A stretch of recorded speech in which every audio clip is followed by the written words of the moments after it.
So let me get this straight. Parasite wins Best Picture. Deservedly so. But this can't even get a theatrical release? Come on. Jamie? Yeah. Let's go watch Hotter in the House.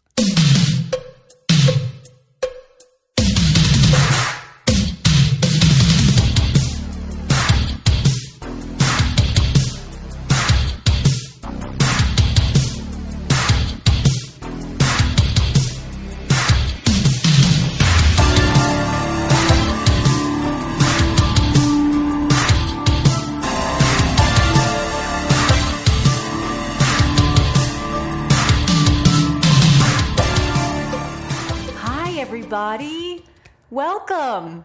You're here. We're here for another episode of Good Times, Great Movies. We are an 80s movies podcast wherein every 2 weeks we talk about a movie, be it a good movie or a bad movie, or sometimes we've even done a TV movie from the 80s. And I am one of your hosts, Jamie Lorello. With me on the other end of the business is DP McCambridge. Right. How you doing? You hiding I'm in the excited. attic? This is my birthday choice. Yes. Yeah, on our B days, we get to pick the movie. Sometimes we let guests pick a movie. Sometimes you just pick a nice lineup for us. But now around our B days, it's a movie that is special to us. Is this... Let's say this. For your birthday... Normally, I think maybe every time, it has been a movie that has been special to you. It's a little special. I think for me, I'm always trying to find that new movie that would be special to me, and sometimes it works. Can't Stop the Music? Yeah, right, yes.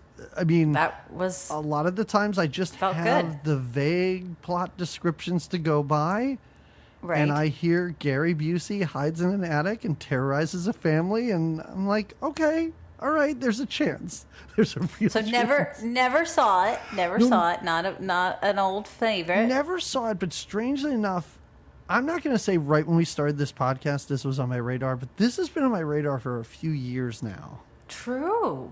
I think probably when we did Pet Sematary. No, not I'm sorry. Silver Bullet is what it was Silver called. Bullet. Yes. There you go. Yeah, but when we watched Silver Bullet, I was like, hey, this Gary Busey guy, there's something about him, and I need to look into his 80s filmography, and there's not a ton. Oh, no? But when I read the brief description of this, I was like, that sounds like it could be fun, and I've just kind of been sitting on it waiting for a time, and it was like it never quite fit into anything. His birthday is probably like in October, and I'm like, well, sorry, we do horror movies, Gary. But I decided it's now or never with this movie. This movie is called Hider in the House, by the way. Yeah, Hider in the House, not hiding. Not a great Hider name for a movie. There's just no, but pretty descriptive. I mean, it what tells you he's exactly doing. It tells you exactly who Gary Busey is. Yeah. If it just said Tom's hiding in your attic, that would be the only way it could be more specific.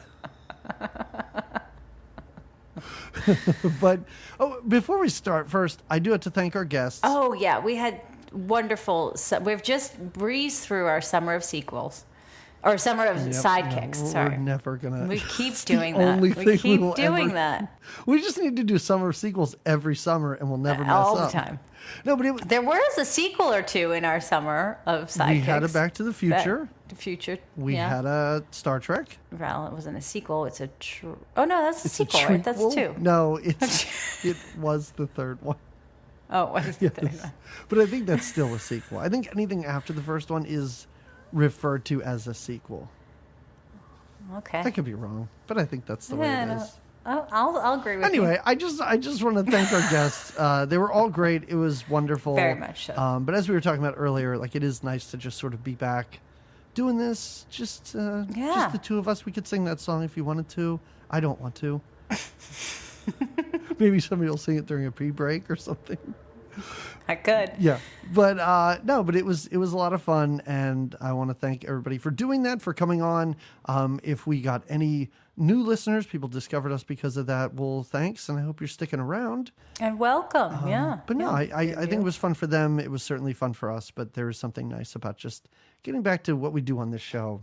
Just me and you doing it. Yeah, avoiding talking about the movie that we watched for the first 40 minutes of the conversation. I think the guests were very good in sort of like getting us into the movie. Yeah, and keeping us on track with the movie. Right. I was like, well, I don't know how to meander and how long we can just talk about nothing but the guests sitting there staring at us. So there was a lot of pressure on us to just get right into it. Not now, though. No guests now. No, so. we don't need to talk about this movie at all. No, keep just sidelining it. That's all. So it is called Hider in the House, as we said. That's correct. Directed by somebody named Matthew Patrick. I looked him up. Not much of note. No? Okay. No offense, Matthew. This may have been his biggest hit. When they put the little posters or the little pictures of what they did in IMDb in order of stuff they're known for, this was the first one. Oh, so this was his best work. And this was a movie that was made in 1989, never got a theatrical release, and was never played on TV till 1991. So why is that?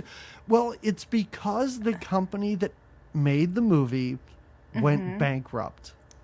Ah. Yeah. Okay. I didn't know if there was some sort of scandal or something that happened maybe at the time. I was like, This is very surprising. I have to say that this movie wasn't released in theaters, that people haven't heard of this. I mean, it's not revolutionary, it's not groundbreaking, but it's one of those, like, it felt so on par with those 90s domestic thrillers. Yes, like Hand That Rocks the Cradle or Single White Female. Like, I feel like this is just one of those movies. And I think that everybody's performances in it are really, really well done. Did you roll your eyes? No, I didn't roll my eyes. I'm 100% agreeing with you here. Okay. These performers in this movie, and Michael McKean, who I don't, I think about him as Lenny and or Squiggy, whoever he was in that. Right. I think about him as, I think he was like the bad guy in the Brady Bunch movie. These are dumb things to think of him from, but his performance was very good. When he and Mimi Rogers are like both crying. When they cry, when they apologize, even the little boy, the kid, their son, he's got a little mental issues, I think. But when he almost sets the upstairs on fire, and then he freaks out about the dad, all of them, everybody's performance, I thought it was. There were moments between Gary Busey and Mimi Rogers where I was just like, these two are playing this so perfectly. When he's crazy man acting like he's really not crazy, and she genuinely at times looks at him and seems interested, like, this guy's a pretty good catch. Maybe if this doesn't work, like, I was really good enough to give a piece of my pottery to. I was very surprised by the commitment of these main three actors in this movie. Yeah. And like you said, the boy's good. The girl, sorry, Susan. Well, I mean, she's very young. She's, I don't think there was anything too great about Rita. That neighbor was terrifying, but the 3 to 4 main players were just absolutely great. Excellent. Yeah, I agree. I don't. This is due. It's very rare that I discover a movie through this podcast where I'm like, more people should probably know about this. But I think this is one of them. This didn't have me doing backflips and cartwheels like Can't Stop the Music, but at the end I was like, wait, you were backflipping and cartwheeling for Can't Stop the Music? I'm sorry, I was roller skating. In your roller skates. In your roller skates. No, I was just surprised at the end of this that I was like, what a shame that it's just, I mean, it could easily have been lost to time, but it never was part of time, which I found so strange. Yeah, which is sort of disappointing for others, really. Yeah. But I have to say, even our opening is very well done. There's some creepy choir boy music. The opening kind of was a bummer, like listening to domestic abuse on screen. Well, I like that I like the way they introduced that. So you get this. You see sort of this like tiny boxes, all these houses, suburbs kind of looking all the same, right? This kind of view of you hear, like you said, this domestic violence, you hear this dad yelling at the mom and then beating the kid. You hear them both kind of beating the kid, and he's hiding, and you hear Tom, Gary Busey's character's background growing up, which I like that. I like that as an introduction to it, because we didn't see anything. You did see pictures of Busey like as a kid. Yeah, it's almost like still images of, it's almost like, they're going through police records and stuff. Like all the pictures that we're seeing, childhood drawings of like cigarette burning and stuff like that. Yes, and the kid in these pictures is Gary Busey's son, Jake Is Busey. a little Gary... Oh, it is? Yeah, I thought they used old pictures of Gary Busey. Oh, but it's his kid. That makes sense. Yeah, they like dressed him up like he was a kid in the 50s, and it's him. And he does like the voiceover at the beginning of the kid, too. Ah. I do have to say there was something a little troubling about listening to this, because as a father, I can't even tell you the amount of times I have been like unreasonably angry about crayons being on the floor. So when this guy was like, all these damn crayons and paper on the floor, I was like, oh my God, I must have said that 100 times. Is that what I sound like? Yeah. Yeah, but you're also not burning the girls with cigarettes when they put their crayons on the My floor. kids don't have to hide under the kitchen sink to get away from me. It appears that Gary Busey burned his father alive. Well, to get revenge when he finally decides that, you can't hurt me anymore. Yeah. And we hear it. We hear a man burning and screaming. Mm-hmm.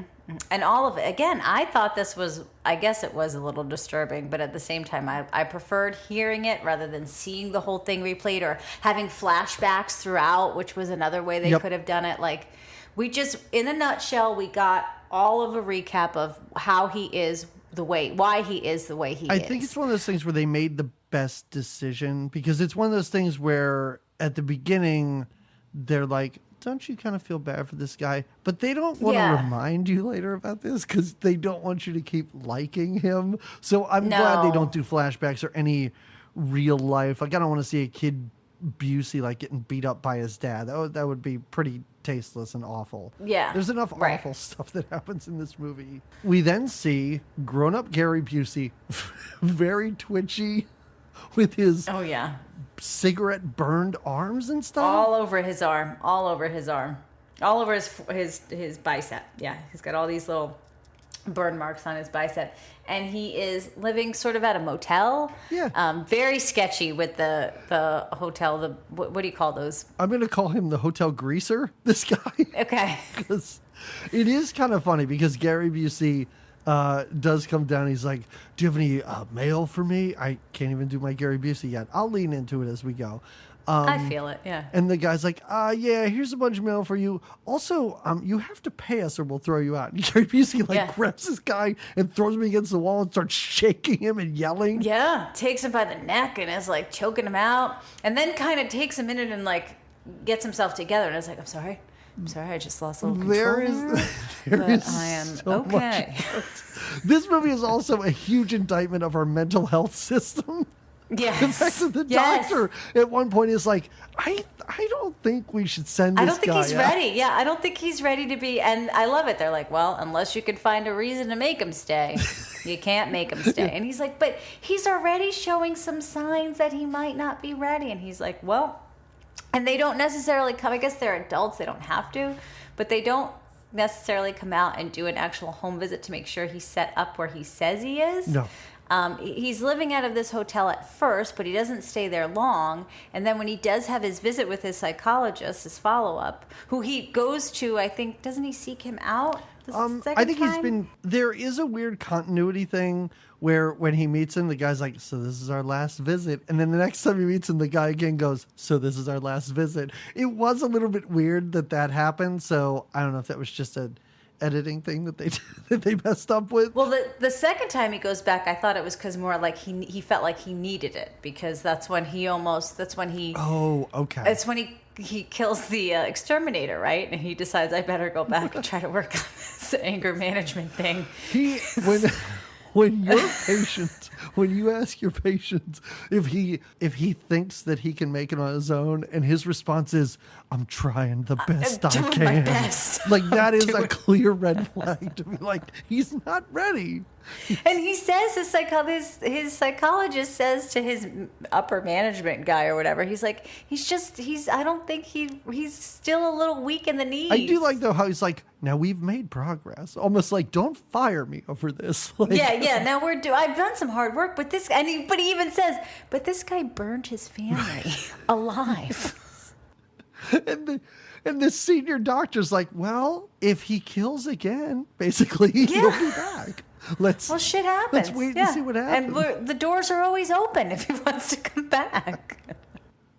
But in this first meeting with this doctor, his doctor's like, so I think, what are you going to do? And he's like, oh, I'd like to live in a house, doc. And he's like, how about like a halfway house? How does that sound? A bunch of other people? He's like, maybe. Well, and he's halfway in the house. Get it? Halfway house. Yeah, I like it when he tells the doctor, like, I would like to have a family of my own. And the doctor's like, yeah, because he's like, yeah, I'm living, there's a family that lives there, and I like them a whole lot, and they got me thinking, I might want a family of my own someday.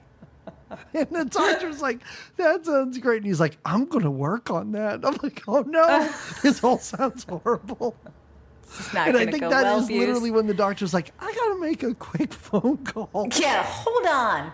Because I'm not sure if this is I wish, but we never get a recap. Like, I wish that, like, after at the end, I wish that you had the psychologist, like, just kind of shaking his head or, like reading the headline and going, I knew it, you know? Or he just bursts into the doctor's office and throws them the paper. He's like, see? Yeah. I told you. And now he's dead. And a dog and a friend. Yeah, and the bestie is gone. And the exterminator. Don't forget about the exterminator.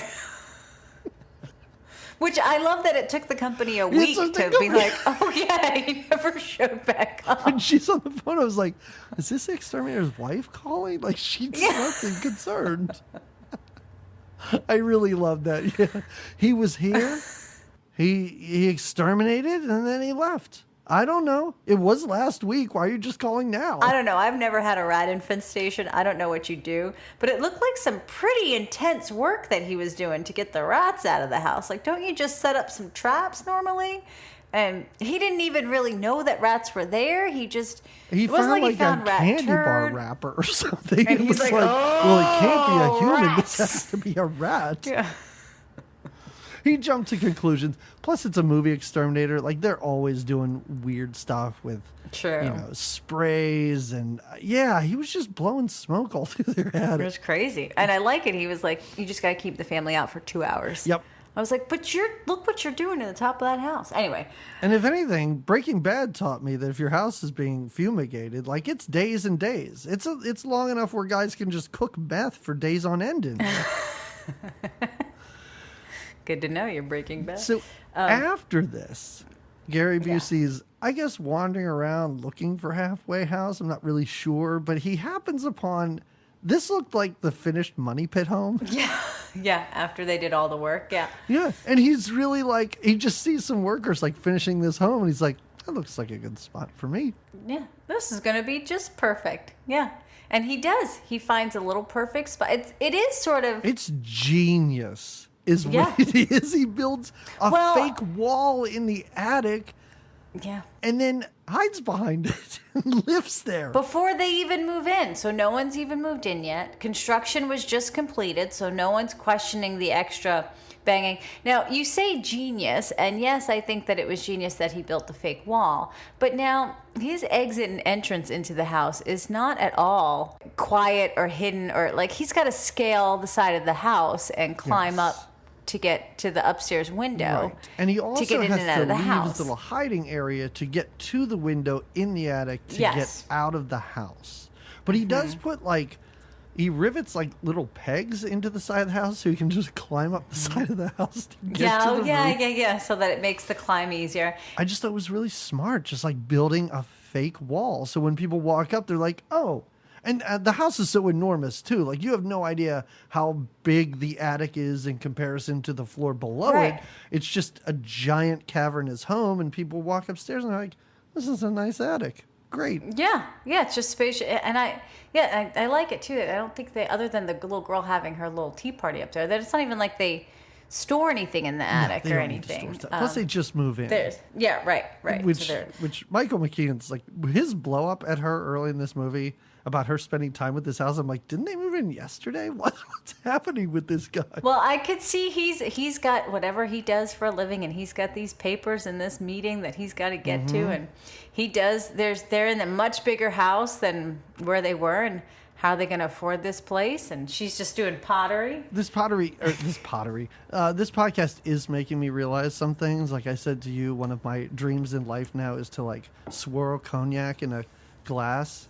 Another one of mine is I've never had a job like this where you get to come home with your briefcase and just be so exhausted for such a tough day and throw it down and kick off your shoes. It's like I've never had a job like that. So there's something about that in movies where I'm like, is that realistic? Like, do people leave the house at like 7 a.m. and they don't get home till like 9, 10 at night? And then they're like, I can't go to bed. I still have so much work to do before We've got more work to do. And then you know how they wind down? They have a glass of cognac. Right, exactly. Yeah, yeah.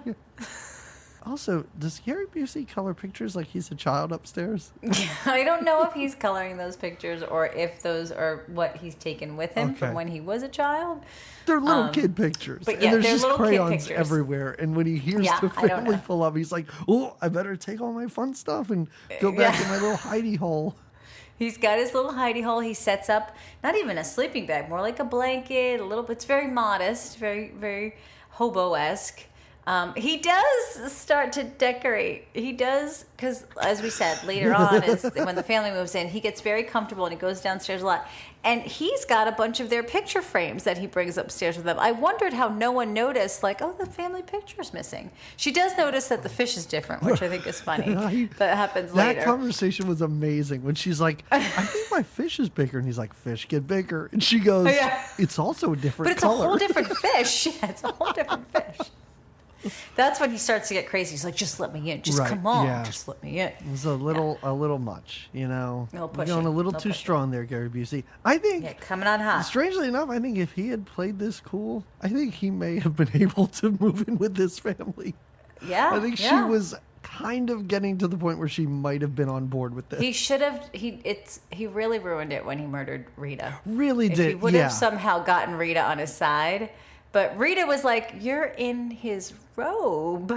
There was a part of Rita where she almost bought it when he's like, oh, so she didn't tell you about the two of us? Yeah. Well, Phil's gone. And even Rita for a minute was like, oh, cool. Tell me about this new relationship. Yeah. But then you can't help it. It's Busey. You smell psycho on him. Like he can play normal for a small amount of time, and then he just comes off as Busey. And you just Barrett said, I watched it with my husband, and he was like, I wonder how it would have played if it wasn't Busey. I mean, I loved that it was Busey as the hider in the house. Like you said, that's what made you even pick this movie. But he was like, if it was a different actor as the hider in the house. And this will come up at some point. If you put Alec Baldwin in this role, and he was the, late 80s, early 90s Alec Baldwin, like he can be crazy, sure. Hot hider in the house. Hey, no. Yeah, you look at that weird cockeyed stare and like goofy teeth sticking out. Like you don't have to look at that too long before you're like, something's a little bit strange with this guy. Somebody might have burned too many cigarettes into this guy's arm. I don't know. Can we talk about the fact that when Mimi Rogers shows up at the house, she's the first one there. What's her name? Louise? No. Julie? Julie, yes. Julie?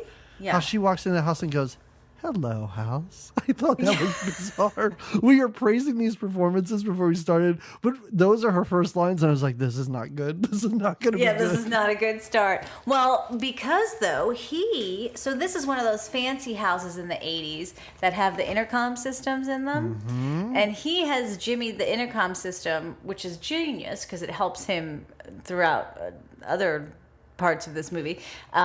he can now listen while he's upstairs to everything happening, all their conversations He's got his own little throughout the intercom. house. And Yes. they put in the funniest tiny scene, so we know he did this. A scene where he's sitting there going, red to red, green to green, with the wires. And then, he can listen. Nobody has to push the button on the intercom for him to be able to hear them. So he can hear them, I don't know, have sex in the bedroom later. He can hear her and the kids talking downstairs. He can hear him confess, the husband confess that he's cheating on his wife and where he's going to go. That was a very bold and smart move. That whole setup, we'll get there. Yeah, I don't know. Listen, Michael McKean, like the fact that he pulls his friend, I don't know, 8 feet away from his wife and is like, I think I'm still going to see that woman.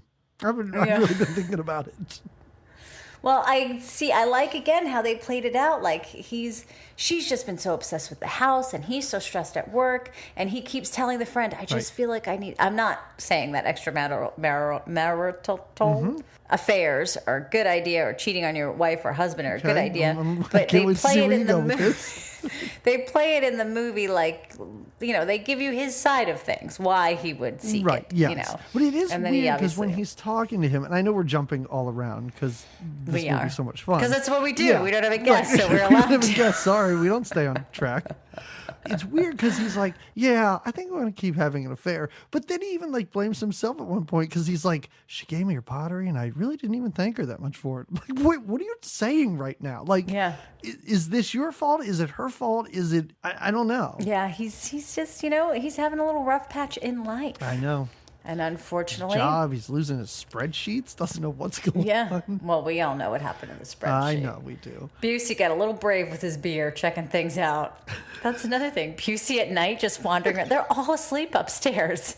And Busey's just like, I'm going to go downstairs and crack open a beer. I really was ready for him to be like, I'm Santa Claus, little girl. Let me tuck you back in.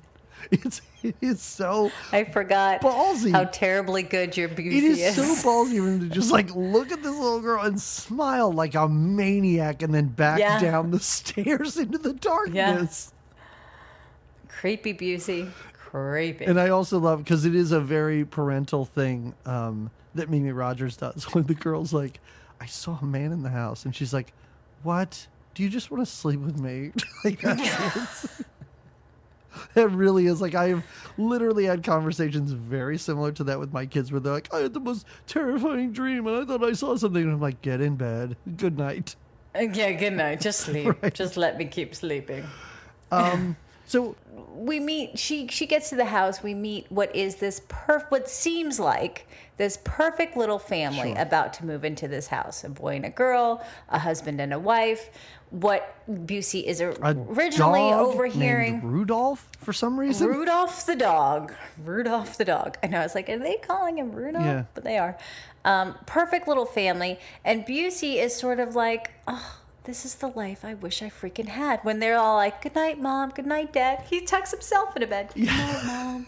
Good night, Dad. It's so great.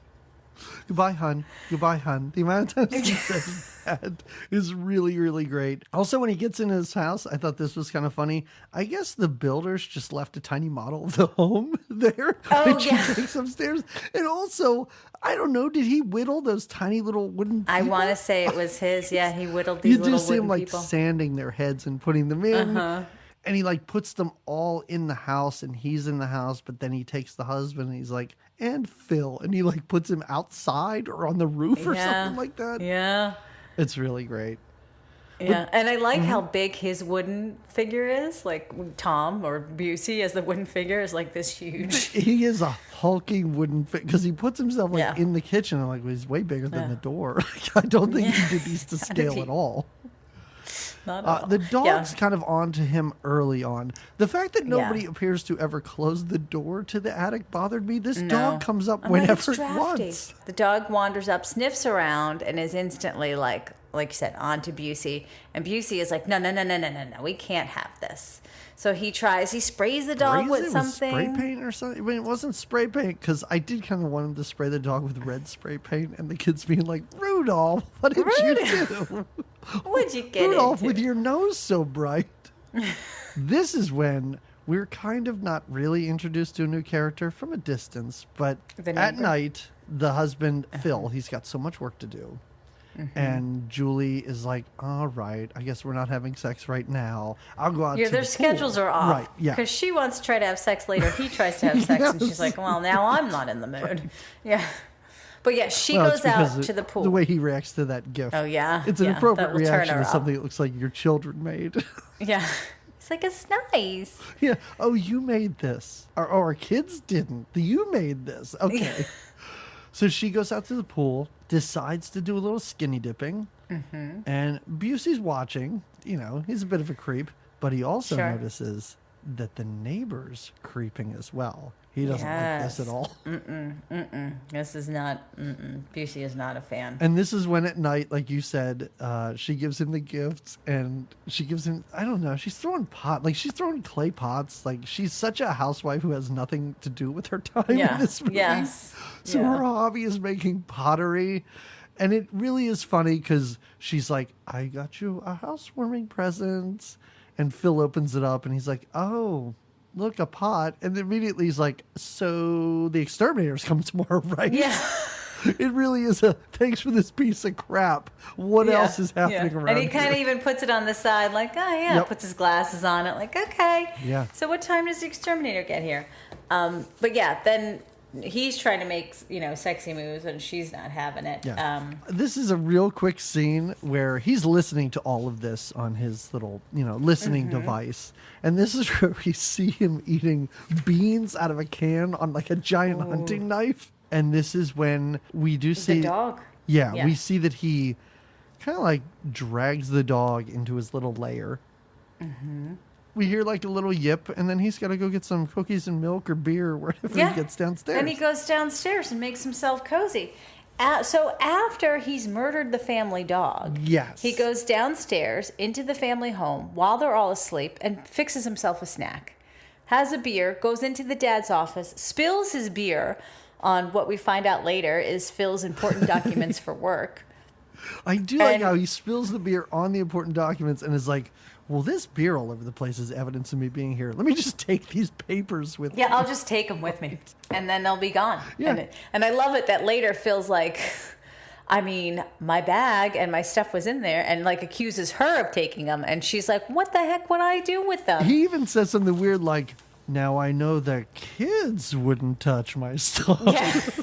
Phil, come on. But I love that no one... So now the next day comes. Now the dog has been murdered, and the only one upset by this is the little son. But the dog is missing. Kid, I mean, we know that... I guess we know that the dog has been... Well, okay. Why am I trying to tease this out as though we're not aware the dog has been murdered? You're right. We know the dog has been murdered, but regardless, they've just moved into this home and the dog has gone missing from their home, and only the little boy is concerned. Even the mom is like, we'll put up posters and he'll come back. They are treating this as though it's going to be the most fun adventure trying to find this dog. She really is. The dad never even correlates. Well, the dog went missing and then my papers were gone. Maybe there was a break-in. Nothing like that. No, nothing. It's just somehow the dog got out of this new house, and like you said, only the little boy is upset by Rudolph's departure. Yeah, and to the point where he's like crying, and everybody else is like, I don't know, we'll put up some posters. It's fine. Who cares? Yeah, it'll be fine. Like you said, it'll be an adventure. It's a new town. Even when Phil comes back at the end, and the daughter's like, I drew a picture of you and Rudolph. Even he's not like, oh, so you found the dog? Like he doesn't even ask about it. No. They don't care about this dog. They care more about the fact that the fish survived the move than their dog. Than their dog. Their sweet Rudolph.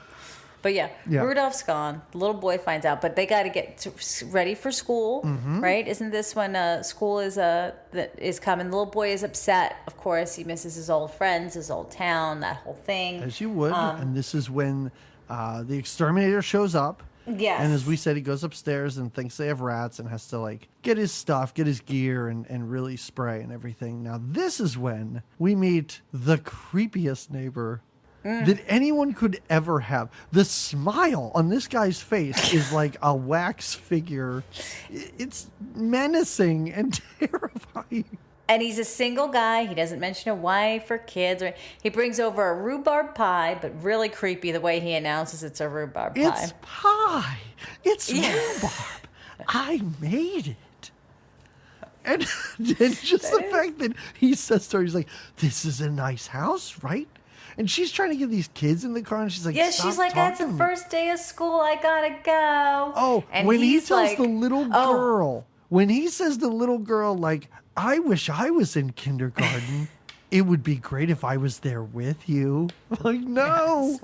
Run from this man. Report this man right now. He's got three creepy lines. So first is the pie thing with the great big smile. And he's like, I made it. It's rhubarb. And she's like, okay. And then when he comments on the house, he also says, and there's a great pool in the back. And that's when she's like, okay, no, we're going in the car. We got to go. She does a great bit of like, oh, like she like clutches her pearls as if she was wearing them at this response and like backs away from this man, which is the correct response. Mm-hmm. Like, I am so shocked he didn't stop by to be like, listen, I'm a sex offender and I'm supposed to tell the neighbors. Like, I am shocked that is not what he's there to say.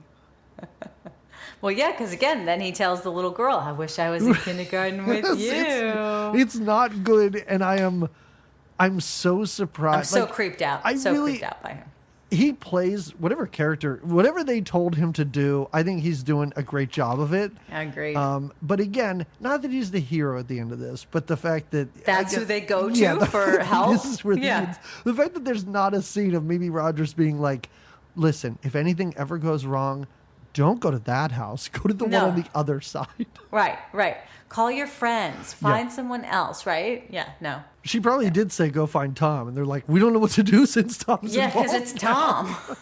Because it is Tom. But yeah, so she takes the kids off to school. The exterminator's up there, and he's pumping in all sorts of horrible chemicals. And he starts this crazy... coughing in his little secret passage. Mm-hmm. And Gary Busey finally, I think he literally is like, I can't take this anymore. And he runs out and beats this guy to death with his flashlight. Well, the guy at first is like, what are you doing in here? You can't be in here. And he goes to get him, and Gary just overpowers him and beats him to death with his flashlight.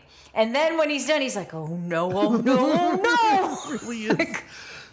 This movie really is something, because Gary Busey, every time he kills someone, he sort of regrets it and is sort of like... the best is after he kills Rita and he just holds her and cries with her. And I was just like, oh, he probably didn't mean to kill her. He's just a big, strong monster. No, it's like of Mice and Men. Yes. But he's smart enough to realize what to do.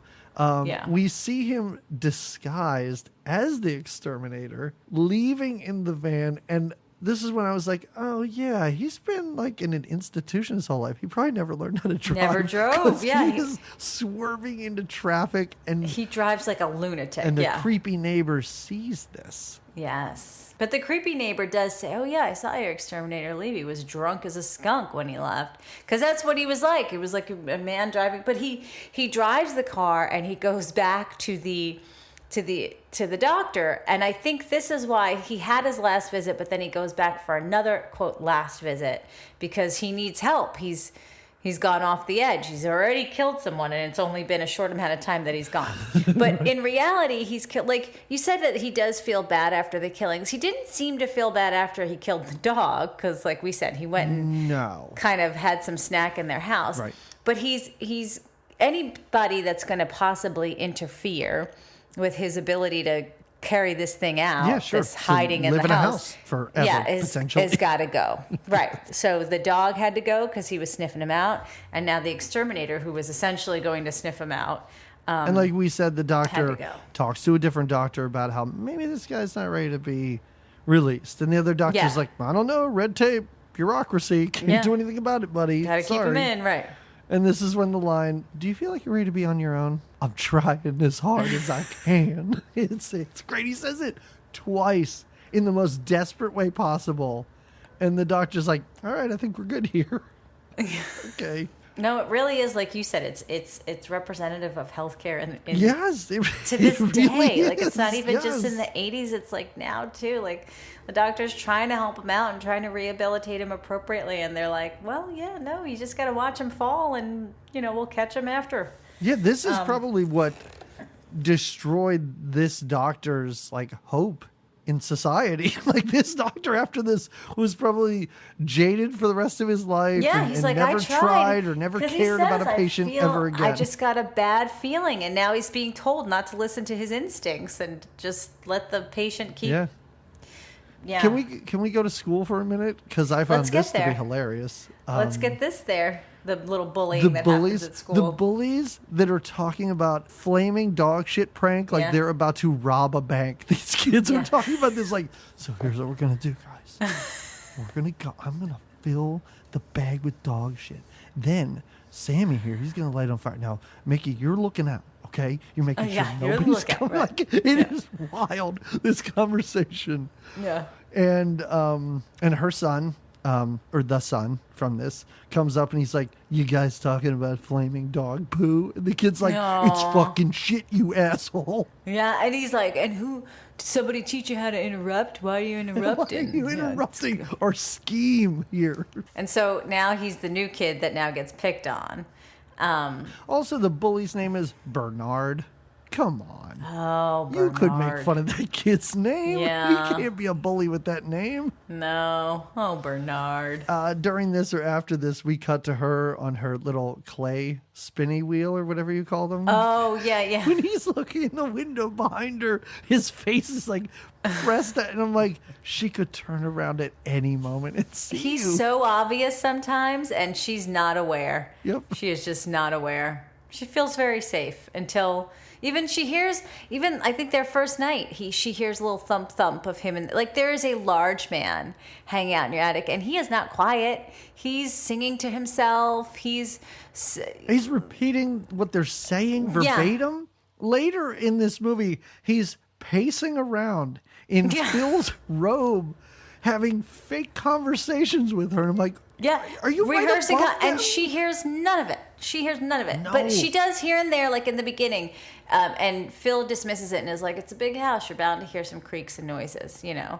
That's really early on because even the dog looks up like, there's a guy up there. He sprayed me with something. Yeah, I've been smelling it. You guys don't smell it? Yeah, there's definitely a guy up there. Phil comes home from work, and as we said, he's all pissed at Julie because his spreadsheets are missing. And he's so mad at her for spending so much time with the house, which we've seen none of. There's not even a scene of her, like, decorating. Or going out shopping to get the things. Right. Like, nothing. And I love it when he's yelling, and she goes, "You don't have to yell." And he goes, "I'm not yelling, goddammit." Well, this is great. So they are having a fight. A little domestic disturbance. Nothing compared to what we hear in the beginning of this movie of what Busey's family was like. No. But while they're fighting, and this is, I don't know how you grew up. I'm sure your parents, as lovely as they are, I'm sure they had little tips here and there growing up. Yeah. So happens with everyone, I think. Yeah. As these two are fighting about, who's, I've worked a long day and, well, you've got to listen to me about these things. And the kids are listening, and the little boy's like, "Stop fighting." And the little girl's like, "Oh, and Gary Busey." Then they shoot to Busey, who's like another kid upstairs in his little bed. "Oh, why do they gotta fight?" So the three of them are listening, the kids and Busey are listening to the argument while they're laying in bed, just like, "Stop it, stop fighting." There is something about these kids' reactions to this where I'm like, is this like a daily occurrence? Like, we haven't spent any time with this family before they moved in, but just the way the kids are reacting, I'm like, how often does this happen where it's bothering these kids that much? Again, I don't know if I looked into this family too much, but I feel like before they moved, there might have been some tension. Maybe she wanted a bigger house and a different lifestyle and pushed him into it. And she had him pick up and move. He's making enough money. Listen, you're making enough money at work. We can afford this big, gigantic house. And now he's got to make sure to keep the job and keep keep a certain level at the job so that he can make the money. And then she did, because she says something at some point about going back to work. And he's like, "Nope, we made the decision that you were going to be home." So she's like, "I need a bigger house for all my pottery. Like, the mantle's full, the bedroom's full. I don't know where to put my pots I don't know where to put all my stuff. I need a huge home." Did they have the housewarming yet? No. No, They this fight is when and they then have they it. do. This is the next day. They have this Yeah. housewarming party, and they're still the way this couple looks at each other during this party is really great. They just give each other dirty looks while they're entertaining. But this is where we meet Rita very, very quickly. We meet her friend Rita, and this is, like I said, the daughter is dressed. It's a ridiculous dress. She's dressed like 1900, and she's like, it is such a wild dress that they put this kid in, and later on they put her in a dress. I'm like, this is nonsense. She looks like Easter Sunday. Maybe they let her pick her own dresses each time. She's like, I want the poofiest one, because you have 3 of them. You know how little girls can get when. Yeah. You think that this actress was so demanding on set that they were like, "Whoa, we better do what she says. She could walk at any moment." She might, yeah. We need her. Would we ever find another actress who could Who's lamely reaching for a ball paw like at that? a ball Yeah. in the water? Yeah, we'll get to that in a minute. This is where we find out that Phil is having an affair, or was having an affair, and is considering continuing with this affair. It sounded like he had a one-time thing maybe, but then he's thinking of doing this, hooking up with her again. She has been in touch, and his friend is kind of advising against it, like, what are you thinking? And like you said, Phil goes back and forth like, I don't know, I'm my own worst enemy sometimes. Like, I don't know what my issues are. I have a lot of them, basically. Yeah. Now, Gary is listening, or Tom is listening to this whole party with his intercom thingy. He also hears this whole bit about the affair. Oh, he's very angry about this too. Yeah, you can tell. But also sees his way in. Oh, he sees his way because this is when it's revealed that he's been stealing family photos. He's been decorating his area with family photos. And every time, I mean, not every time, when I saw this, I was like, how long until he starts cutting Phil's head off? It doesn't take that long. Doesn't take long at all. No. And Phil's head cuts right out. Mm-hmm. From his little window in the attic, he sees that the daughter is bouncing her red ball, as children in the 1900s did, bouncing the red ball into the pool, and doesn't know how to get it, but is getting close to the edge of the pool. And he's like the Flash. He's there instantly. He's all the way from the attic, scales the wall down, and is like right there and is like, here you go, little girl. And she recognizes him from the night that they bumped into each other in the house. Like, she looks at him, but then, right? Doesn't she kind of, she's got to. Oh, yeah. Because she's the one they who bumped saw into him each other. creeping Yeah, around. the night that, the night he spilled the beer and killed the dog. Yeah, it really is a fun scene because she says nothing. He's like, here's your ball, little girl. Be careful around water. And then just like runs away. And then poofs. And now for a minute, she must think like, oh, I wonder if he's just another adult at the party that I don't know.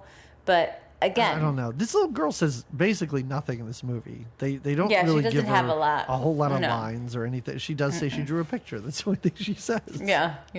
But also, I have a question about this. Is Gary Busey stealing cookies from this party and then also sharing them with the little boy? Like, the son goes up to his bedroom and he puts his head on his pillow and then is like, huh, and reaches under the pillow and there's a plastic bag full of cookies.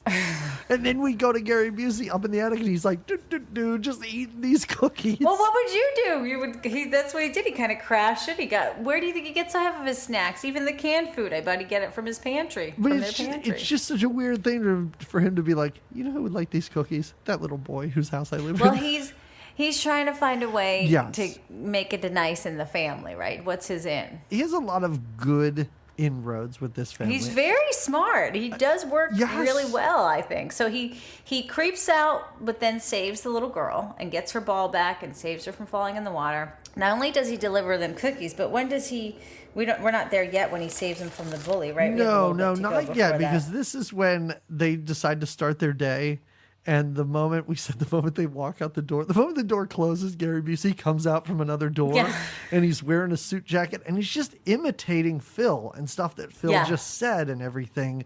And this is when we see how clever Gary Busey is, because over that intercom, I guess there was a lot of really detailed information discussed that we did not hear. A lot of details. So he finds out This was such a great scene. Like, this is where I was watching this movie going, oh, this is kind of fun and weird and creepy and entertaining. And after he did this, I was like, oh, this Gary Busey, man, he's super smart. And same here. I was like, this movie may just end with he and Mimi Rogers together. Yeah, I was like, he might just get his way. Right. He just might. Yes. Yeah. There is a little bit of this movie where I'm like, oh my God, Gary's going to get away with it. Yeah. He's going to take over here. And that's the hider in the house becomes the leader of the house. There are a few or the master of the house. Question marks about his plan. One is, don't you think she'd recognize her own husband's handwriting? Like, that's one weird thing when Gary Busey writes the note to Well, but go ahead. I was confused because at first I wasn't quite sure how far he went. So what he does is, like you said, the morning everybody leaves, and he's in this great mood. He's all dressed up, and you're like, what is Gary up to? He's imitating Phil a bit, and then he goes to a payphone. Yes. And he makes a call to Julie, and says, hi, this is, I work with your husband, and he wanted me to know you are to meet, he had to step out, but he wants you to meet him for lunch at this fancy hotel. And she's all like, she's so happy. She's like, wow, all right, I guess romance he's a pretty is back. Good guy. Yeah. Now, Gary then goes to the hotel and goes and gets himself a table at the restaurant there. And so I at first was like, what is he doing? She's going to come to lunch and see Busey and be like, this is not my husband. What are you doing? I really thought it was going to be where follow what was happening. Where she walks in and he's like, you know what? Your husband couldn't make it. He sent me instead. He really is a piece of shit. I'm sorry, your husband's a jerk. Yes. Like, I thought that's where this was going, and the payoff is so much better. So much better, right? So when Gary arrives for lunch, he gives the host of the restaurant a note and says, "My wife's meeting me for lunch, but when she comes, this is her name. This is what she looks like. Give her this note." Well, okay, this is what she looks like. Would you ever describe Mimi Rogers as she's got red hair? You'll notice. No, not at all. For the rest of the movie, I kept looking and going, maybe it's a little bit red, but that is not how I would describe Mimi Rogers' hair color. No, but maybe in his Busey eyes. But so when she arrives, I would say something like, she's got big teeth, not quite as big as mine, but they're still pretty big, more in proportion with her head than mine are. But still, we both have big teeth. I would hope that no one is ever described by the size of their teeth, except that neighbor, maybe, because of just how great, big, grinny the neighbor who smiles, and you can't see most of his upper teeth. It's such a weird smile. It is.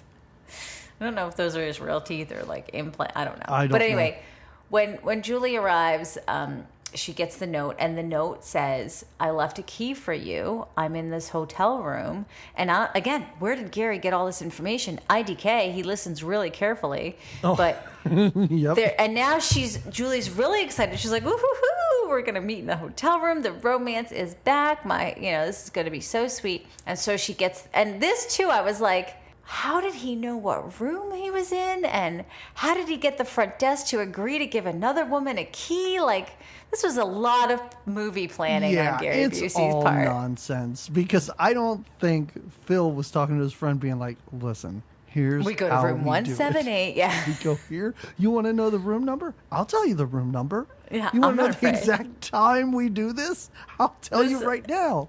Next to this intercom. Gary knows, but what a perfect setup. So she arrives in the hotel room and she's all excited, like romance is not dead. And she walks in on Phil and his little mistress lady, and he's devastated. She runs out of the house. This too, great acting. She's pissed. She slaps. No, later on she slaps him. Later on with those Michael McKean slaps, really good job. Yeah, really great.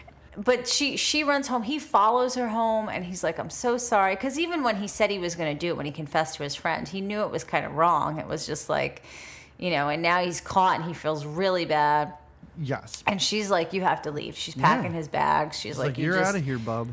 Yeah, you can't be here. It's kind of amazing that Gary Busey ruined this, because there are so many things just conveniently working in his favor. Like, this affair worked perfectly for him. Yeah. The fact that she lives next door to a very, very creepy man worked out so perfectly for him at times. It's amazing he botched this somehow. I know. Because every time she feels like she's being watched, when she sees a figure like run away from her window and then looks outside and you see like the neighbor go away from his window, I was like, Gary, this is all working out for you. Yeah, because every time she hears a noise that's really Gary upstairs or Gary's talking, she thinks it's the neighbor being creepy because he's already a creepy neighbor. Yep. She then has to explain to her kids that their dad's gone and everything. Yeah. And this isn't great with the kids. That night, I think it's funny because she gets a little too boozy to even get under the covers. Oh, yeah. This is when she just passes out. Yep. And is this when he passes out? He stares at her? Yes. This is creepy. He's almost caught. After his amazing plan, this is where he almost blows it. He takes it a little too far. So she tells the kids this, Dad's not, Dad and Mom had a fight and we have to be separate for a little bit. And then the kids are upset and Mom gets too drunk and passes out. And then Gary watches both the kids sleep. Oh, yeah, he tucks in the kids, which is creepy. Very creepy. Creepy. And then sits in the rocking chair in her room and just watches her sleep. Yes. And then in the morning, the son wakes up and is like, Mom, what are you doing? You got to wake up. And Gary is still in the room. It's awesome. On the rocking chair. And somehow that big galoop quietly hides in the shower and then the bathroom closet. In the shower, but it's such a great scene because he's on, like you said, this big dumb wicker rocking chair. Yeah. And the kid, you can hear him outside the door, and Gary Busey wakes up and is like, huh? What? Oh, no. And then the kid runs in to go see his mom, but you see the rocking chair rocking in the background, which is really great. Like, I'm like, oh, were they going to think the ghost lives there? Up. Yeah. But yeah, this is where he hides in the shower for a minute, and then, she's going to take a shower. But luckily, she has to calm her kid down because he told his sister that the dad's never coming back. Right. And then Gary Busey gets to hide in the biggest bathroom closet. Yeah. I was about to call it the towel closet. Well, I do like how he touches the towels. Like, oh my God, they're so nice and soft. Yes. Did you see that? I do like that. And also when she finally gets in the shower, he clutches his chest like, can't believe I got away with that. I'm all right. She didn't catch me. Yeah, because like you said, even he's like, I could really be pushing myself with this one. And I do have to say, listen, he watched her skinny dip earlier, but he doesn't really peep until she's in the shower, which I thought was considerate. Yeah. When he's like, all right, well, now I really can't not. Exactly. But now, this is where, like you said, Gary gets all these little wins that you're like, all right, maybe this is really going to happen. Here comes another one. Here comes another one. The little boy, again, Neil is his name. Neil is having issues with the bully at school. And Gary, Tom, just so happens to be hanging out near the school. Yeah, I don't like that. Like Gary Busey, you got to have a better story. But he couldn't straight up lie and say, I have a kid here. No, he can't do that. But it's got to be, I don't know. There's something about when she's like, hey, do your kids go here too? And he's like, nope, I'm just a creep walking by an elementary school. Like, just it's such a weird, hanging out, watching the little boys chatter. Yeah. It really is like, I was just passing by and I saw some bullies and thought I'd help this kid out. But can I deliver the lines of these bullies? Because I thought this was great writing. I don't know, because the bully walks by and says something to this kid and he goes, asshole. And the bully goes, did you call me an asshole? And the kid goes, nope, I called you a dickhead. I was like, what? What kind of dialogue is this? But yeah, the bully kind of beats him up, and it's right when Mimi Rogers pulls up because Gary Busey grabs the bully. She grabs her son. It's a whole thing. And like we said, they kind of they have a little chat where she's like, hey, thanks for helping my kid out. And he's like, no problem. Maybe I'll see you around, or whatever creepy thing he says. But even this, he kind of plays it as cool. Like you're expecting him to, but he pulls back. Soon enough, he wants to say more. He wants to linger longer, but he says just enough and is like, okay, maybe I'll see you around. He does say, like, have a good day, Neil. And Neil's like, how do you know my name? Like, I didn't say my name. Yeah, I do like the voiceover because all it is Gary Busey walking away and we just hear, how do you know my name? Well, he probably just heard me call you that. You didn't say my name. It's really funny. Yeah. And she's like, whatever, shut up, get in the car. He's a nice man. Yeah.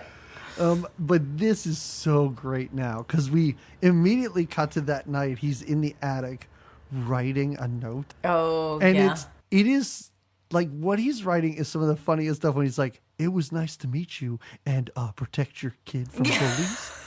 If you want to contact me, and he realizes he's like, I can't tell her to I'm just upstairs. come up to the attic. He's got nowhere to go with this letter and decides, maybe I won't just write a letter. Maybe I'll just keep this going for a while. Right. I'll just have to try to. And then is this when he practices? No, later on is when he practices. This is where he's interrupted. He has to go back into his little chamber because the kid comes up, and this kid's got some anger issues now because he's burning his wrestling toys. Yeah. And this fire starts pretty quickly. Yeah. Well, and you could see Gary's like, oh no, fire. Gary's like, do I have to get out of here to put out this fire? This kid's going to see me. Do I have to kill this kid? I don't want to. I don't want to, but this is going to, and Gary and fire don't mix because this is what he even says to the kid, matches are bad or something like that.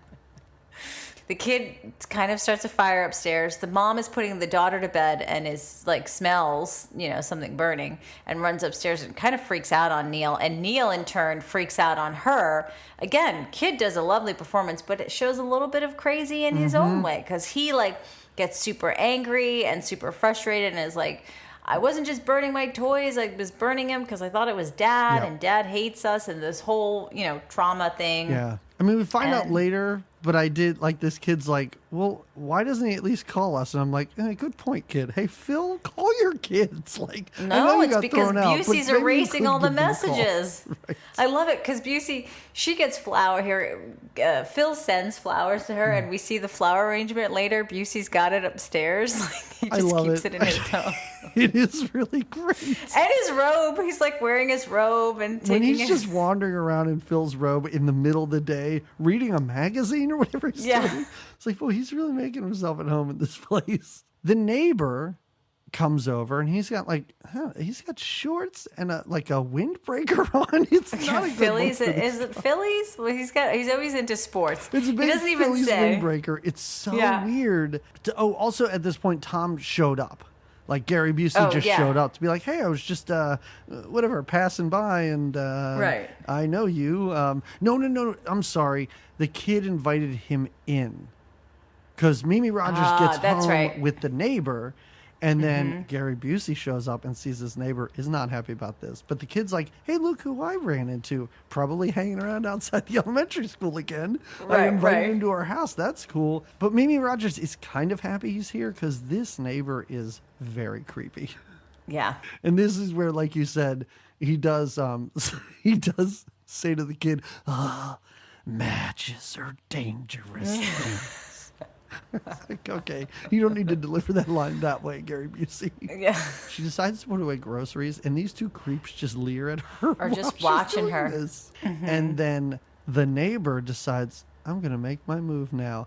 And he puts his hand on her butt. On her lower back. Yeah, I mean, her jeans are so high-waisted, it could just be in the middle of her back. We're not sure. But yeah, and then Gary Busey jumps in. It's like action Busey to grab this dude's hand and be like, buddy. Don't do that. Yeah. And this guy doesn't even take the hint to be like, I better go. He still hangs out for a while. Yeah. So now she's got these two creepos that she can't get rid of, that she can't shake. But she feels more comfortable, like you said, with the lesser of the creep. Yeah, she feels more comfortable in her mind, there's one creep in this house and one guy who saved her kid from a bully who stepped in. And now has saved her from the creepy guy. She even says, thanks for this is right after this because like I said, the neighbor's still hanging out. This is when the extermination company when they get the call about the a week later, and the neighbor says oh yeah, I saw him leave and he was drunk and swerving all over the place. And she goes, maybe you should call them about this. And he reaches for her phone. And this is where Gary Busey grabs his arm and is like, maybe you should make this call from your house. And that's when he throws him out. And she's like, thanks for that. You want to come and hang out in the living room and take a look at my pottery? And I do have to say, we talked about the performances and how good they were. When she shows him her pottery and he goes, these are really beautiful.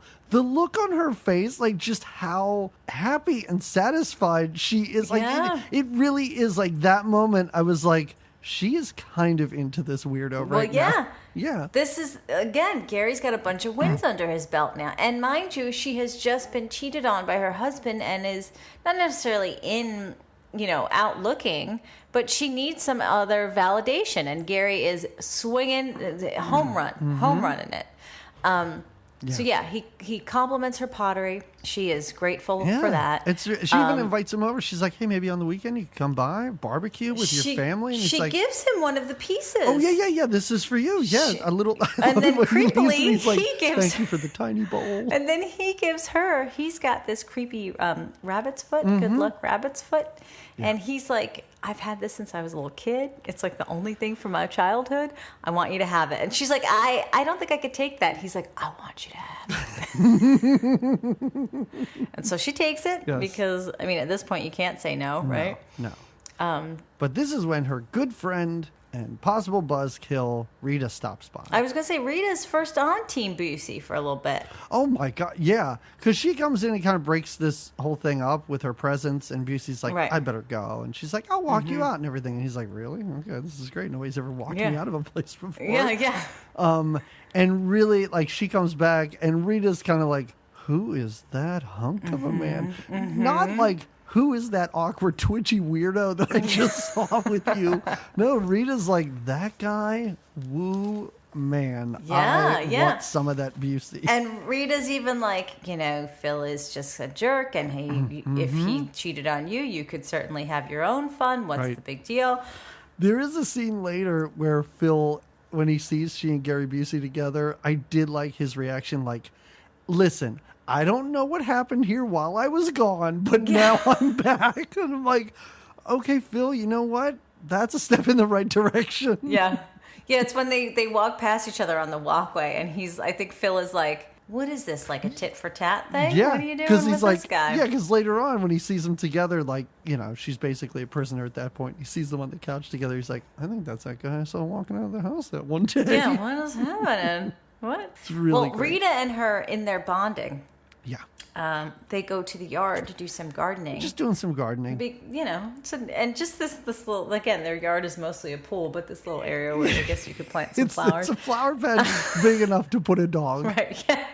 Yeah, they uncover, and I love it. She digs a little bit, and they just see this like little face, and right away she's like, "Oh my God, it's Rudolph!" Yeah, and they both freak out, and she calls the cops, and the cops are like, "There's nothing we can do about it." What kind of a reaction is this? Where the cops are like, "I don't know," because she even says to Rita, she's like, "I don't know if a pet's dead on your property." The cops said they won't come out. I'm like, "Yeah, what?" She'd have to dig the whole thing up and then claim, they'd have to do an investigation. And she's kind of like, I'm not going to, like, I don't want to put my kids through this. Right. Yeah, exactly. So she is a little, and again, she looks up to the neighbor's house and is like, that freaking creepo killed my dog. And you can see she's like adding it to the list of another thing. Gary Busey now, apparently his job is to walk this kid home from school because he walks this kid home from school.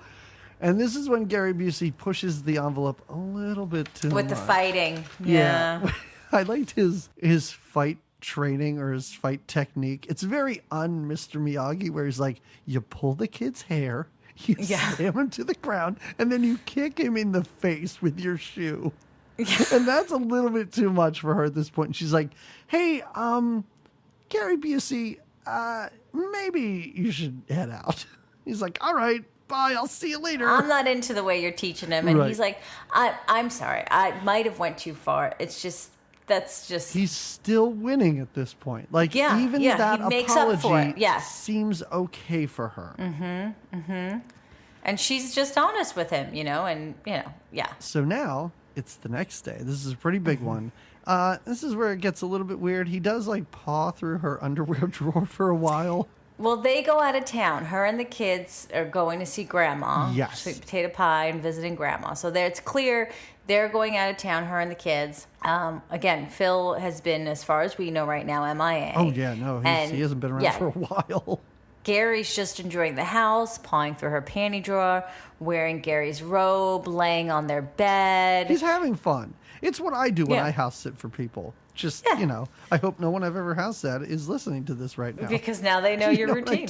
Your hide your robes, routine. Everybody, because I'm wearing them. But he doesn't know that sweet Rita has also been assigned to house sit. Or at least come by and feed the fish. Yeah, that's what I'm wondering. I'm like, Rita's really making herself at home for, I thought was just like feeding the fish or something. Well, she's family friend, right? So she comes in. Yeah. It's not a good, like, there's I think he realizes there's no way he can talk himself out of this situation because especially because he's I think if he was in just his own clothes and he was like, oh, I also was supposed to check on the house. Yeah, but I still don't think that would work because she'd get her on the phone or something later. Because I even think he could play it off by like, oh no, she didn't want you to find out about us. Listen, she left. She didn't want the kids to see me, so she had me wait upstairs till they were gone. Like, he could have played this out and convinced Rita, but they're going to talk, so it wouldn't have worked out at all. Well, and Rita sniffs out the weirdo in him because he's, again, now he's wearing, and she says, you're wearing Phil's robe, and he keeps like you said, he starts out with the story, oh, she didn't tell you. Yeah, we're a thing because Phil's gone, so we're a thing now. It is funny because he's like, listen, I'm here because she needs somebody to watch the house. She needs somebody to protect the kids. And she goes, why are you here? And he goes, if you calm down, I'm trying to tell you why I'm here. Yeah, but he's a little on edge. Yes. Maybe I think very early on in the movie when he's still living at that hotel and he gets the messages from the front desk guy, one of the messages is you have to fill your prescription at the pharmacy. Yes, exactly. Maybe he should have done that. Never went to get his prescription. No. It's all could have been. So he's very much on edge. So yeah, when Rita starts to question him, and now Rita starts to get creeped out by him because he's like, just calm down, Rita, okay? Just calm down. Now let me tell you why I'm here. She's like, all right, you need to leave. You just need to. And this is when he starts to manhandle. She starts to scream. Yep. And he's telling her, don't scream. And again, he's like George in Of Mice and Men. He's like too strong for his own good. He's just telling her, be quiet, Rita. Don't scream, and we'll make it all okay if you just calm down. And Rita's like, you're a fucking lunatic. And sure enough, he doesn't even realize he's done it. He's just telling her to be quiet, and she finally is quiet, and he's like, that's so much better. And then he realizes this is because she killed her neck. Yeah. Oh, no. Now, in the meantime, she did kick over the goldfish ball. Yeah, they have a little slow motion fight scene that happens. It's a weird okay. I kind of forgot about that until you brought it up. Yeah, it is a slow motion. The only time in this movie slow motion is, later when Stunt Busey falls down the steps. That's slow motion. But it is a really interesting thing to be like, you know what would look great in slow motion? When she kicks that fishbowl with her pink cowboy boots. But he's killed her, and we get a scene of him putting a new goldfish in a new bowl. We also get a scene of him just holding her and crying. It's a long, just like pull-out shot of him holding her sobbing. She's on dead the couch. and just laying on him, and he's like, I can't believe I killed Rita. Shit. Because not even because I think he's sad that he's killed a person, because this could really botch up the plan to get with the family, because now he's killed another person, and he's not like a serial killer. It's not like he's just running around murdering people. This is all to, they're all getting in the way. All to get some sort of family, and he's just irritated every time he has to kill someone because they get in the way. He snaps quite easily. But we do see an interesting shot of him, I guess, burying Rita in the middle of the woods. Like, all of this movie takes place like outside of a school or in their house, except for this weird shot of the middle of the woods where he's burying a body. Yeah. This is when she comes home and she's like, hey, Rita, where are you? I've been calling you for a while. Yeah, Rita didn't leave a note. Usually Rita leaves a little note. There's no note. Oh, in the meantime, we realize when Gary is house sitting, and I think before or after, at some point, while he's there, Phil leaves a message and Gary deletes the message. Yes. And also flowers are delivered and Gary takes the flowers. So Phil has been making attempts to contact and make amends, and Gary's been in the middle of them and, kind of taking them. And after they get home and after she's trying to get in contact with Rita, that's when she sees a figure outside run away. Looks out, and she sees her creepy neighbor outside of his window or whatever. And this is when we find out she's got a gun. She's like, I'm going to get this gun out, and I'm going to get my daughter out of the attic. She's busy having a tea party. Gary Busey can't get back into the attic because this little girl's having a tea party. He's blocking her. So, she's locking all the windows of the house. She's starting to feel a little more unsafe in the home. And she's trying to get the son on board. Just help me. Let's get your sister out from her creepy tea party upstairs. So that she does shut. Gary's got a window upstairs, and she almost sees him out the attic window. She shuts the window. He's got it fixed so that it doesn't lock. So he gets back in, and she sleeps with the gun next to her bed. It's around the time things start going pretty badly for Gary Busey. But right before this is where he's pacing in the attic wearing Phil's robe, and he's rehearsing a conversation where he invites her to the movies and or the zoo. I thought that was great because even in our next scene, I was like, Gary, you invited her to the movies. Where's the zoo? And immediately he's like, also the zoo's in town. I'm like, wow, you're really, really not doing this right. We quickly get a scene of her son beating a bully possibly to death at school. This kid might be dead. Well, he takes him down, does the hair pull, and then walks away. And you think, I thought for a minute, because you see the kid kind of looking back, and I'm like, oh, he's going to have a heart, and realize, shit, what did I just do? But then he goes back and kicks him in the face. This movie leaves you in the end being like, is this kid the next Gary Busey? It leaves me worried about Neil. Yes. I agree. I really thought for a minute he was gonna, like, it was almost this realization, like, that guy's not a great guy. He told me to kick this kid in the face. That's terrible advice. No, walks back over, wallops this kid. Kips him right in the face. Knocks this kid completely unconscious. Mm-hmm. And all you hear is a kid in the background going, oh man, I'll bet that hurt. It's really great. This is when Busey just shows up. Unannounced. Mm-hmm. This is when they have the conversation about the fact that the fish is bigger and a different color. Well, this is when she's having too many, like she's really shooken up. Yeah, there's a lot happening here.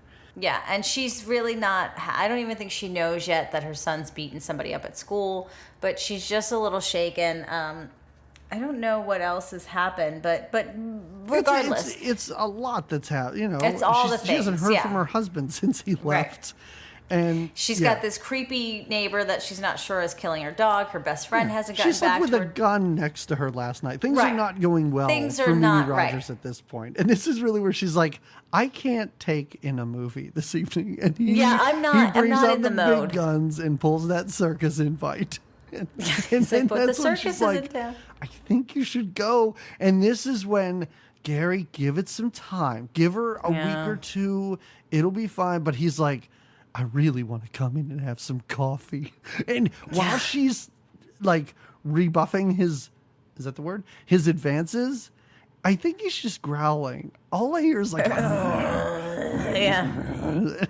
well, because he can't. This is not expected. This was not what he wanted. Everything is going according to plan. Mm-hmm. And this isn't part of the plan. She is supposed, and he keeps saying, just say yes, just let me come in.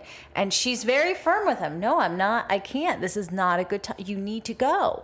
And she shuts the door on him, and he stays by the door, and he's like, just let me in. Just let me in. And now she's freaking out. And she's like, all right, you are really crazier than my neighbor. Like, at least my neighbor left when I asked him to. And he, you're not leaving. Beats on the door when she closes it. Yes. Like, he hits the door several times. And this is where he finally, I don't think he's ever going to leave, but he sees Phil coming up the walkway. Right. So he decides to leave. And Phil looks back like, I wonder who that guy was. That's interesting. Yeah. Phil comes in. She's very relieved for her cheating husband to be back. And he's like, I've been calling for weeks. Like, you're not returning my calls. Nobody's talking to me and everything. And this is a very emotional scene. There's lots of slapping and but it's really... It really plays really real. Like, she's upset and he's upset too. He's like, I'm sorry, I love you, and this was a mistake. And like you said, she slaps him. They both cry in each other's arms. The kids see Dad and they want to see him, and they're Dad, I want to show you this and tell you about this. And the kid starts to say, hey, Dad, I kicked somebody's ass at school. Dad, I murdered a child today.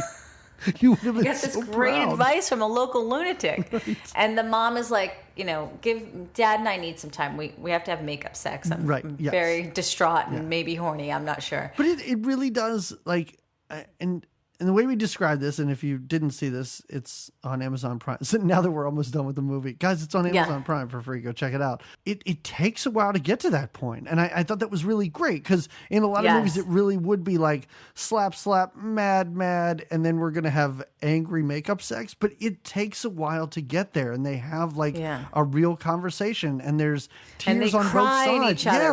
It's really and good. And then he says, I miss you. And she's like, I miss you. And then they they make out and whatever. And now Gary's like, fuck. And he's listening to all of this too. He's up in his little sad attic now, listening to all of this. And he's like, no.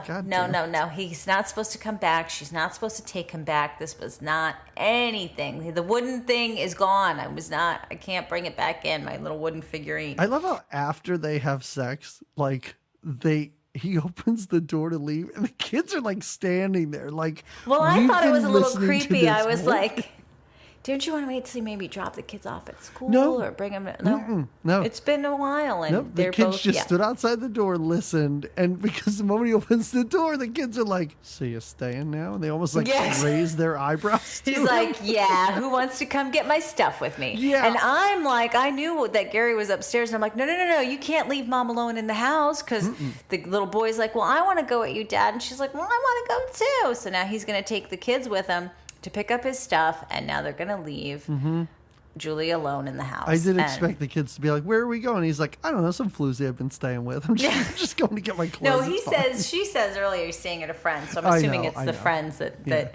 But remind me how Julie gets up to the attic. Julie hears some stuff in the attic.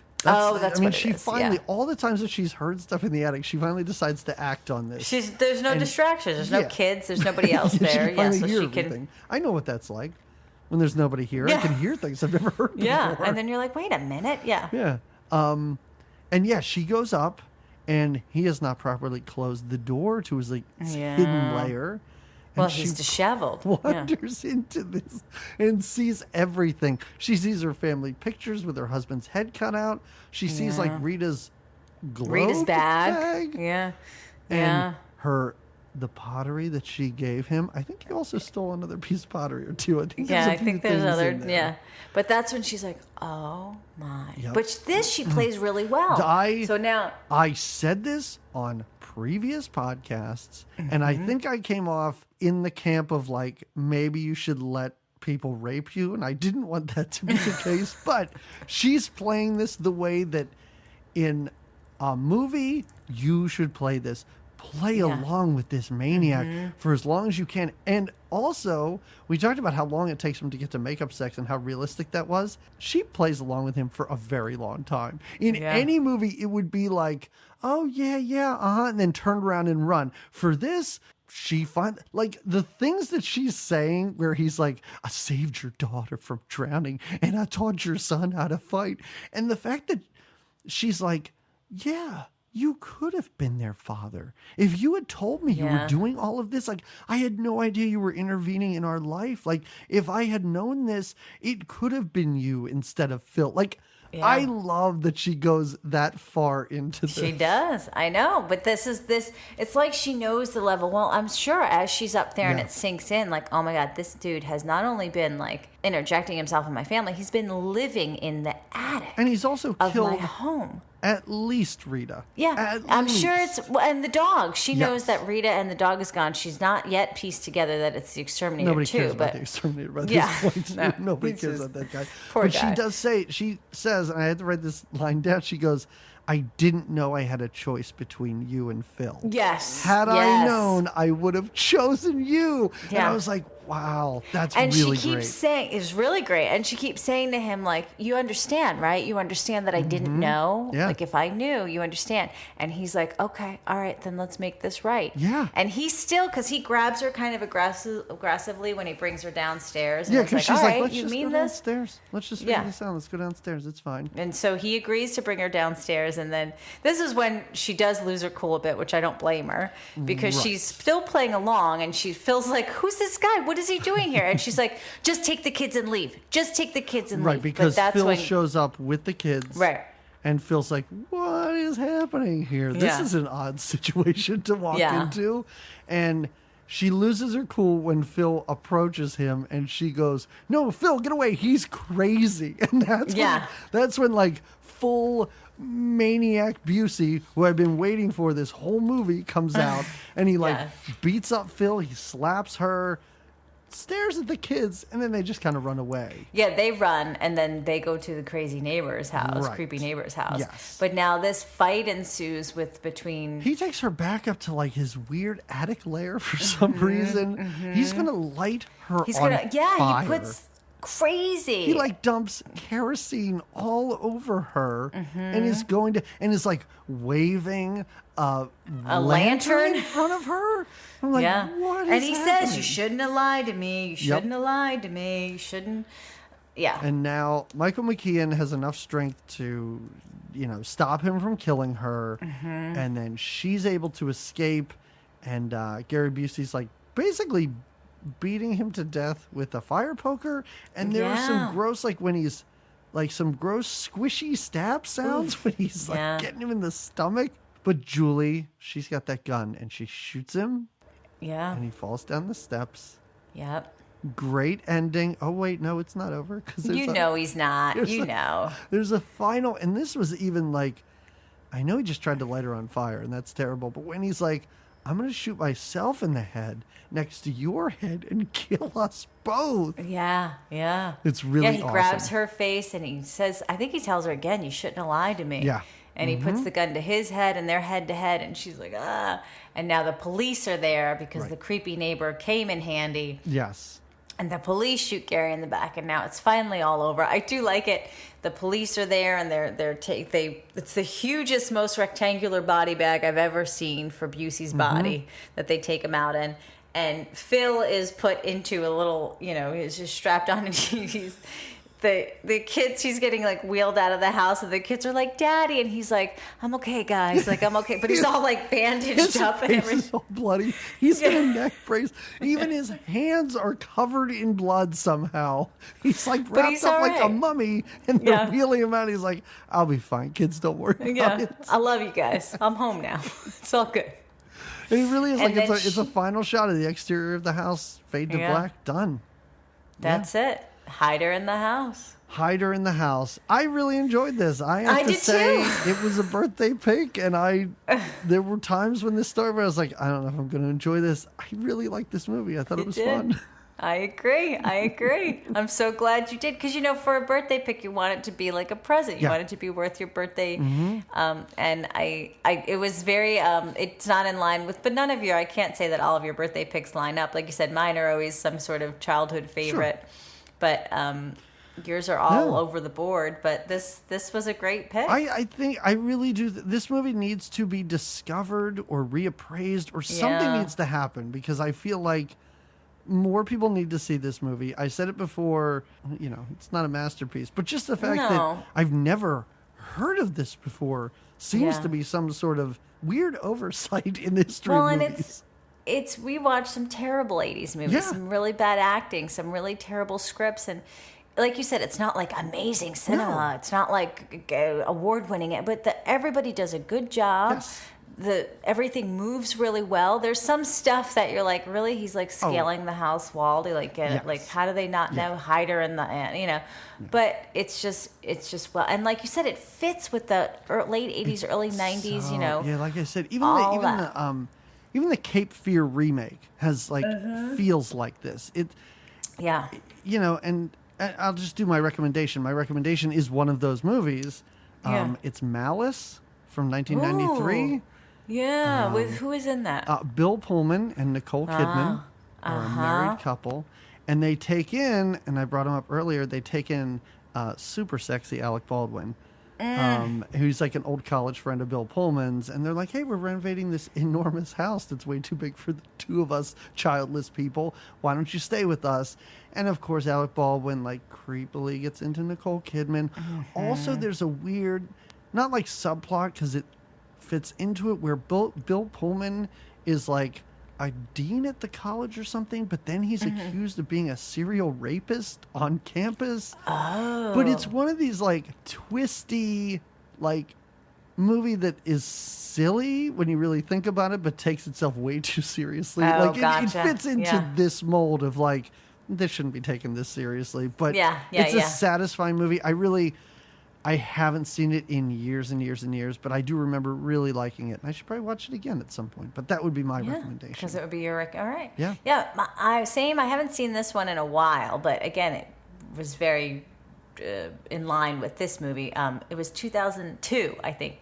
That Robin Williams movie, 1 Hour Photo. Oh, sure. Where he plays the developer. He develops photos, and then he gets obsessed with this one family and is trying to find his way into the family. And similarly, he befriends the little boy in the family to make it the nice. And I don't remember his tortured background, but he must have some sort of tortured background. And he's this lonely guy, and he befriends creepy photos or something. Yes, in his childhood. And he's just this sad, lonely guy. And Robin Williams does a great job in it.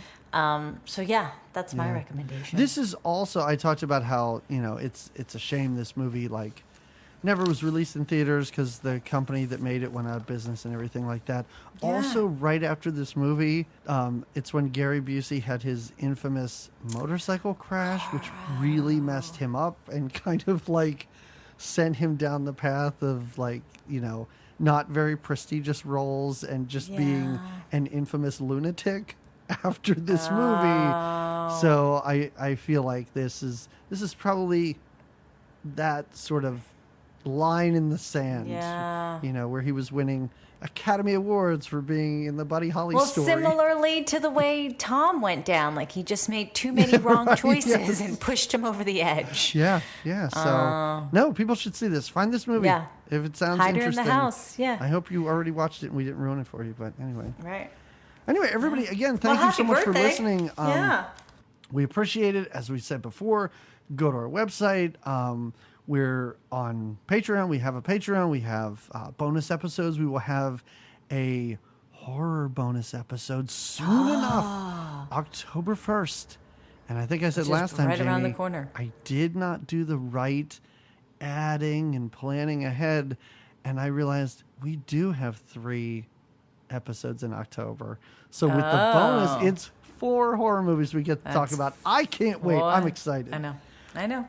But before we get there, because we have one more episode before we're into October, we're going to do a patron selected episode. And if you don't know this, you can go to Patreon, and at the $15 level, you can you can force us to watch a movie. You don't recommend it. We do it. Yep.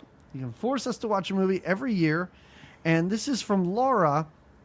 Strangely enough, we don't have a ton of patrons at that level. We have 2 people named Laura at that level.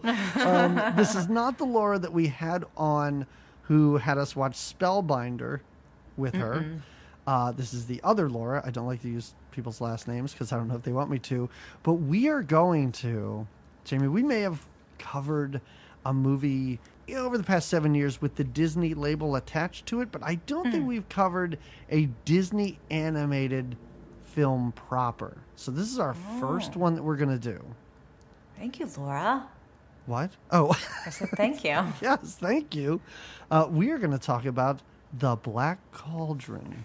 Oh. So, not The Little Mermaid. No? I don't even know what else Disney did in the 90s, but the 80s. We're going to do The Black Cauldron. All right. So I'm very excited. We don't do a whole lot of animated stuff here and there, of course. Yeah. But it'd be really nice to dive into that. Awesome. Yeah.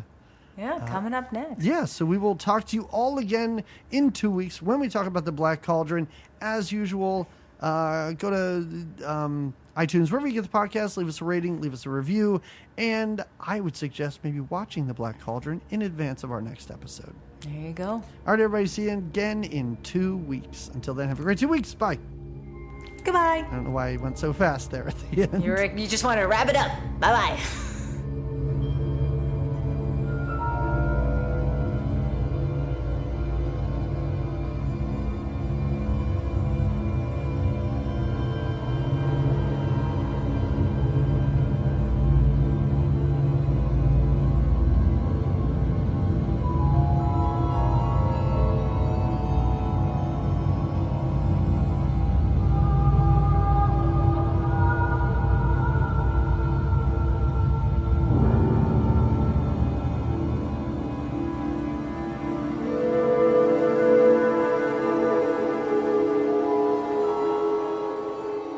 Rhubarb. I made it myself.